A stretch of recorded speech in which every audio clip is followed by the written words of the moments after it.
Hi guys, I'm back with another episode of the Mboro Files. If you're a returning subscriber of my YouTube channel, welcome. If you haven't subscribed yet, hit that button. My name is Mashi. Let's get right into Pastor Mboro. Very demure, very mindful. So for those of you who don't know, Pastor Motsoeneng, a.k.a. Mboro, is a South African televangelist who is very, very well known for being quite controversial. He has done some of the oddest things, one of them being claiming that he went to heaven and spent 5 minutes in heaven and took a selfie with Jesus. If you want to see that selfie, you have to pay him 5,000 rand. He's responsible for a lot of controversy. In 2011, according to an IOL report, the pastor had allegedly removed demons by inserting his hands on his congregate's vagina. On his congregate's vagina. It is alleged that Motsoeneng healed people from erectile dysfunction and wanted them having sex to be broadcasted on television. But this was censored and not aired. Motsoeneng went against Prophet Bushiri of the ECG Church in court when investors claimed to have been conned. Motsoeneng was caught up in a web of lies trying to fight for justice and truth, which led to the arrest of Bushiri, who has since fled crying foul of the South African justice system. It is clear to see that he's been busy in these streets, and it is also clear to see that his business is doing quite well, as it has been for a while. Now, I did mention in my previous video, which you can watch by just following the link above, that Pastor Mboro is a businessman. All these pastors, all these televangelists are businessmen, and it's a business, so they have to be extreme to be noticed. Because if you're not extreme, you're just like any other pastor out there. It's just marketing. Now, I have an update on what has happened after the crisis where Mboro broke into a school, yielding pangas, which are extremely long and large knives used to cut through weeds. Him and his security guard, who was wielding a gun, went to the school and kidnapped his 2 grandkids. So this article is on Sowetan Live. The title is Pastor Mboro Seeks Bail, Cites Job Losses. So the article starts out by saying controversial Pastor Paseka Motsoeneng pleaded with the court to release him on bail, saying he employs 30 people and his continued detention will result in them losing their jobs. I have people dependent on me spiritually and financially. I am the director of Incredible Happenings Church, which employs 30 people. If I am detained until the end of the trial, they will lose their jobs and livelihoods. I only have 3,000 rand available for bail, read Motsoeneng's affidavit. So now this follows their appearance in court on the 7th of August, and the 3 face charges that include kidnapping, possession of dangerous weapons, and assault.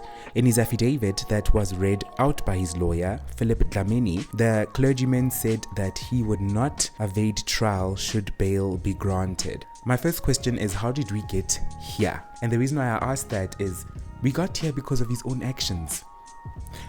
We have a problem in South Africa, a problem of people thinking that there's no consequences for their actions. What did you think was going to happen if you broke into a school, kidnapped a child, and waved an actual knife at people? What did you think was going to happen? Do you wave knives at people for fun? No. You do that because you grossly want to injure someone. He continues on to say, and I intend to plead not guilty to the charges against me. I am emotionally and physically connected to the South Africa without any ties outside the country, and therefore I am unable and cannot contravene the bail conditions and pose no threat of evading trial. My release will not disturb public order or undermine public laws, read the affidavit. But it would. Think about it. After what he did, the students of that school went ahead and burnt down his church. So do you not think that there are people out there who are out to get you? Do you not think that you being released will cause a public outcry? Do you still not see the consequences of your actions? He must be a narcissist. I know narcissists all too well. They tend to victimize themselves all the time. It's always, what about me?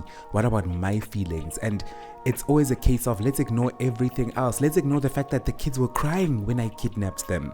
Let's ignore the fact that I had a guy with a gun pointing it at people when he kidnapped these kids. Let's ignore all of that and act like everything is fine, everything is cool, and nothing ever happened. Police, however, opposed bail, stating that Motsoeneng did not provide an accurate address and they would not be able to find him if they were released. Why didn't he provide an address? If the address ain't provided, it means this person doesn't want to be found, obviously. They also said that Motsoeneng knows the witnesses and their home address and would pose a threat to them. I completely agree with this, because if he could go to a public place like a school, yielding a panga with a guy who is actually armed next to him, what can he do to their own home, wherever these kids are staying?